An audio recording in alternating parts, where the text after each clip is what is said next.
You're listening to Marketing Mindset Mastery, the show that brings you the top speakers in the marketing and video industry with your host, Marie Mason. Welcome back to the Marketing Mindset Radio Show with your host, Marie Mason. Our next guest is one of my good friends, Mark Hunter.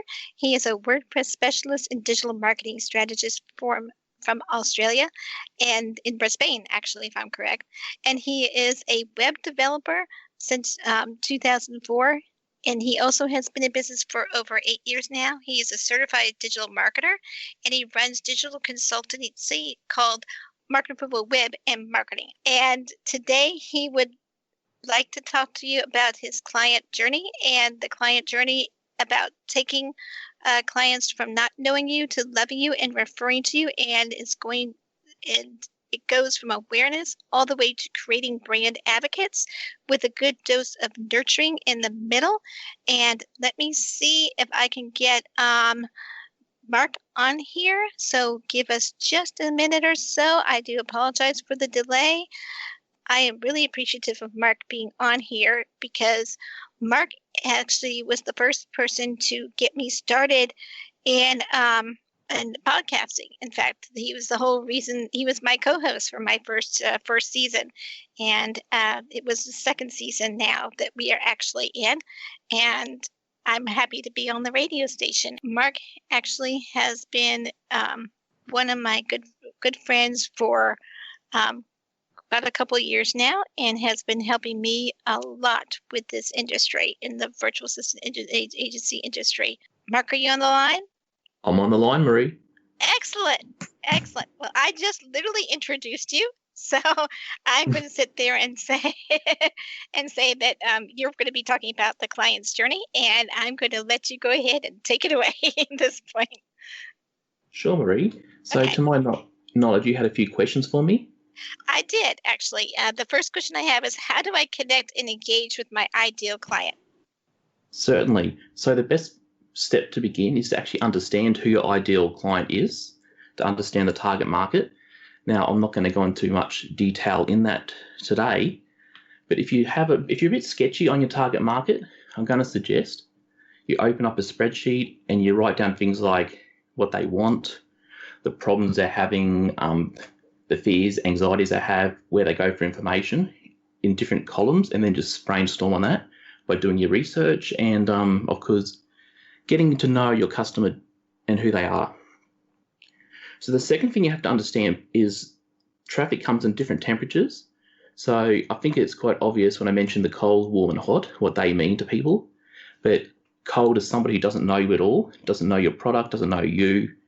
And the rules for engagement in this area are a lot different to if they know you or if they know you really well. So that's the second thing you have to understand. What's the third thing? The third thing is you've got different traffic types. So when you're going to pull somebody into your site, your website, for example, and we're talking about drawing awareness here in this stage, you're going to have to choose how you're going to go about it. Are you going to use free traffic, free content marketing, or maybe even outreach, reaching out to people? Are you going to use paid traffic, maybe Facebook ads or Google ads? Or are you going to use partner traffic? Now, I prefer partner traffic. That's one of my favorite avenues. It's where you set up affiliate programs. So that's my favorite. So once you do that, you have to choose basically your strategy and using that technique. So if it's free traffic, you might be a coach, Marie, looking to teach people a mindset for marketing. So join those marketing groups where your customers hang out. So you know from your customer profile that you've created in your spreadsheet or that you already know about, you know what they want. So then it's easy enough to engage with people. Now, what you did ask for me is how to actually engage with them, right? After you actually hook them, or rather after they become aware of you. Is that correct? That is correct. How do you nurture your leads and get to know them? Because there's a lot of tricks to that, right? Correct. Well, basically what you want to do is you want to tell them things like you want to educate and entertain them, tell them stories, give them tips, give them examples of those tips so they know how to implement them, resonate with them, make them laugh, things like that. You want to build that rapport. So that's basically what you want to do. Now, you did mention about nurturing a list. So you actually have to get them on a list before you nurture them. So my suggestion is get an autoresponder. So you can actually leverage your emailing time. I believe you use MailerLite, right, Marie? So That is MailerLite, correct. Yeah. awesome. MailerLite is a really great place to get started. I use ActiveCampaign. Basically, what you do to nurture them is you use the tips I suggested beforehand, like nurturing them by giving them tips, entertaining them, telling them stories. You do that through an email sequence. So it's over time. Now, if you can't get them on an email list, the next best thing, and it's not really a comparison, Marie, but you can also get them in a Facebook group. But I would probably do that in addition to an email list. You just want to build that relationship up with people. So that's what you want to be doing. It's multiple touch points over time, correct? No, that's awesome. And then as far as the email sequence to get to know your clients and to nurture them and to warm them up and get to know you, is there a recommendation for that? I know that's something we haven't discussed, but I don't know if you have a process that you like, because some people might not know that process. Sure. So to be honest, you should email at least 3 times a week. And sometimes I don't make that quota. Sometimes I get a bit lazy and complacent. And I think we're all guilty of that. Well, not all of us, but some of us are guilty of that. I can understand that. We get busy. We get busy. That's what it is. Yeah. So definitely, as I mentioned, you just want to go back to your target profile. You probably have on that spreadsheet we spoke about.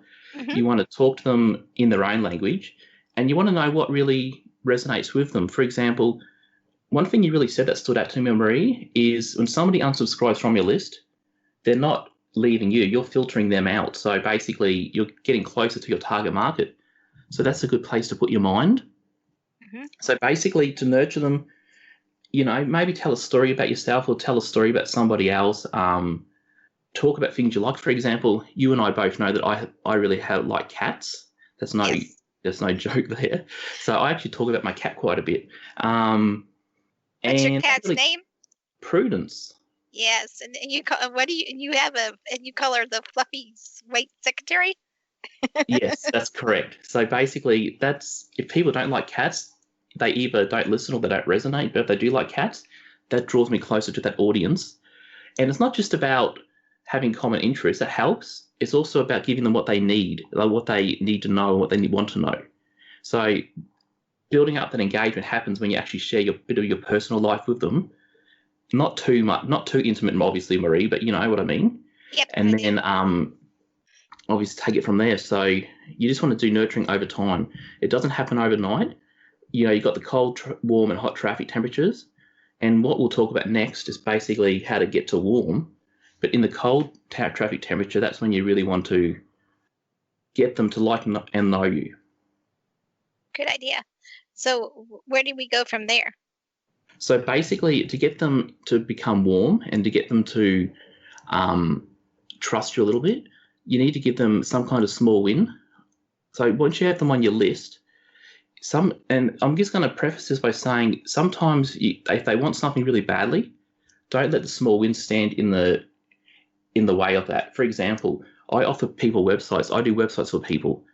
But if somebody wants a small win, then maybe I'll create you a mock-up of a homepage. And that is a small win for people because they get to see how good the homepage is. They get to trust me that I know what I'm doing. And then that's just one way of doing it. But let's say they want a website and they don't want to go through that process of, the process we're talking about. Don't force the process on them. Just give them the website because that's what they want. So I just want to preface it by saying that. Oh, that's so perfect. Basically, as for the small wins, it's basically for those sitting on the fence who are saying maybe, and it's also for automation. Because like when you're doing marketing automation, that's when a lot of people offer a low-dollar product or offer a strategy call in between. They wedge it in between the main product to build that trust. And it can also help build trust in the person themselves and make them feel that they can accomplish. So that's what you want to do. And then obviously you want to offer your product when it's time or when they ask for it. And if you have a good enough experience, Marie, that's what happens basically is you want to get referrals, right? That is correct. We hope so, at least, right? Exactly. So what you want to do, Marie, is you want to say to them, how did you enjoy what I did for you? You want to make some kind of small talk. You don't ask for the referral, but you just ask them like, were you happy with the project? And if they say yes, then you say, oh, that's great. Would you mind giving me a testimonial or writing a quote about that, or recommending, just recommending a friend even? And they might do that, because obviously the step one is to say, are you happy with what we've done? Obviously, if they say no, it stops there and you have to readjust and reevaluate, what you've done wrong. But if they are happy, Marie, then that's exactly the point in time when you can actually ask them for maybe a testimonial. And then after a few iterations, if they don't refer you, you might follow up with them a few times. And then obviously the best ones will be the ones who refer you willingly, because you've already woven that pathway. But you can always ask for referrals as well, so don't be afraid. And on that other note, Marie, you can also have like affiliate programs, referral programs. I know that we spoke about you setting up some kind of referral program, so that's possibly a good way to do it when you really know the person well, when they've experienced your services, when they trust you, they like you, they know you really well. That means they're hot. It's always a great way to turn them into referrals and even reward them for doing so. That's a good idea. So that's awesome. So, and then do you have any more to add to that section, or did we cover everything on that? I'm just making sure we get all that. Yeah, we covered it all. Good deal. So I know awesome. It's a 10-minute talk, so I think I did. I think I made it. Yeah, you did. You did a good one. So I think I've got 2 or 3 more questions for you, and then sure. I think the next one is, how do I nurture my leads and get to know them? Because once you have a list, then you have to be able to keep the list. And you've been very good about nurturing your list, I noticed. So, and you have really good ways of doing that. So, what kind of tips can you share with our audience? Okay. Well, first thing, you don't want to have people who are only seeking out free things, but it is a good place to start to offer them like some great advice, maybe the occasional freebie. You do want to give and take, so you want to weave in your offers in those email call outs. But basically, you just want to, as I mentioned before, Marie, you just want to give them tips, give them examples of how to implement the tips, tell them stories, tell them a joke or something, tell them what's happening in your life or what you've done or what a friend has done, or give them information that can be useful for them as your target market. And that goes back to knowing the spreadsheet. When I say the spreadsheet, I mean your target market profile. That's always good. And then basically, yeah. Mm-hmm. So my other question is, how do you get repeat business from my clients and referrals? I mean, because don't you want to be able to, for example, when you have a client and you want to be able to grow your clientele, grow your leads, one of the things you do is you ask them for referrals, right? Is there how is your process? How do you go about doing that? Because not everybody may be comfortable in asking somebody for a referral. So is there any good tips that you can help us with that? Yeah, so as I mentioned before, before you ask for the referral, you just ask them how it went. How did you like it? What did you like best? I mean, you could even send out a survey if you wanted to go that far. But I'll just say, if I built them a website, I might say, are you happy with the website? What did you like about the website, etc., whatever. And then after that, just, say, well, since you like the website, would you be willing to give me a testimonial, or would you be willing to refer somebody to me? And maybe get, an iPad or something in return if they buy a $10,000 package. You know what I mean? So that's one way you can do it.